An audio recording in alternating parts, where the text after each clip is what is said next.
როგორც იცით, სინდისის პატიმრების ოჯახის წევრები უკვე არაერთი თვე არის ვითხოვთ პირდაპირ ეთერს, ლაივ ეთერს საზოგადოებრივ მაუწყებელზე. ეს არის ჩვენი ლეგიტიმური უფლება, იმიტომ რომ საზოგადოებრივი მაუწყებელი, როგორც იცით, ფინანსდება ბიუჯეტიდან.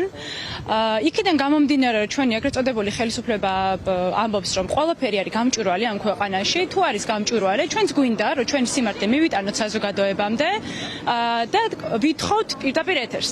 აგრეთვე ძალიან მნიშვნელოვანი არის რომ გავამახვილოთ ყურადღება იმ ფაქტთან დაკავშირებით, რომ სასამართლო პროცესები არის ძალიან მიმდინარეობს ძალიან კომიკურ და რაღაც დადგმული სპექტაკლის ვითარებაში. შესაბამისად, ერთადერთი ტელევიზია, რომელსაც აქვს იმის უფლება, რომ ლაივ ეთერები გააშუქოს, ეს არის საზოგადოებრივი მაუწყებელი. ერთ-ერთი მოთხოვნა ჩვენი, როგორც იცით, წინა კვირას ჩვენ შევიტანეთ განცხადება საზოგადოებრივ მაუწყებელში, რომ მოგვეცეს იმის საშუალება, რომ ქონდეს პირდაპირ ეთერი და აგრეთვე შევიტანეთ განცხადებასთან დაკავშირებით, რომ გაშუქდეს ლაივ ეთერში სასამართლო პროცესები. ერთ კვირაზე მეტია უკვე გასული და არავითარი პასუხი ჩვენ მათგან არ მიგვიღია.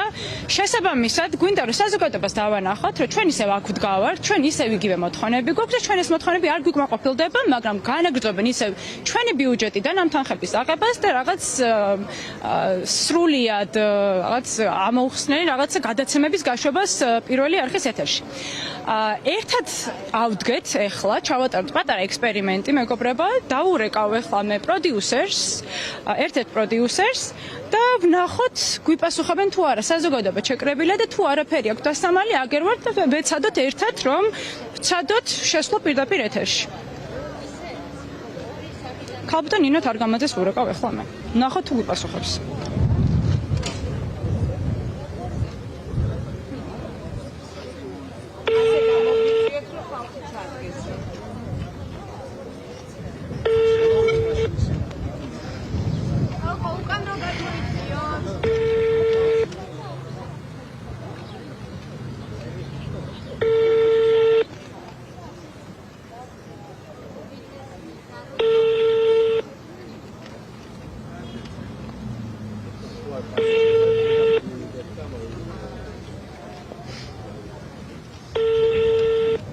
Ну, ქალბატონ ნინო არ გვპასუხობს ამ კონკრეტულ შემთხვევაში და რატომღაც ეჭვი მაქვს, რომ არც გვიპასუხებენ, იმიტომ რომ არაერთი თვე არის, როგორც აღვნიშნე, ვითხოვთ პირდაპირ ეთერს.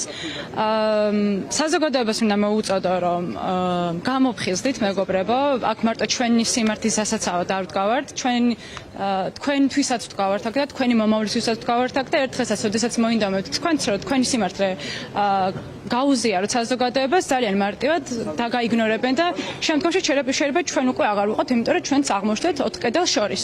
მაგრამ არც ეს არ არის ჩვენთვის პრობლემა, არ ვაპირებთ გაჩერებას, ვაგრძელებთ ბრძოლას ჩვენი ბიჭებისთვის, ჩვენი სამშობლოსთვის. არ ვიცი, აქ ვარ და ველოდები.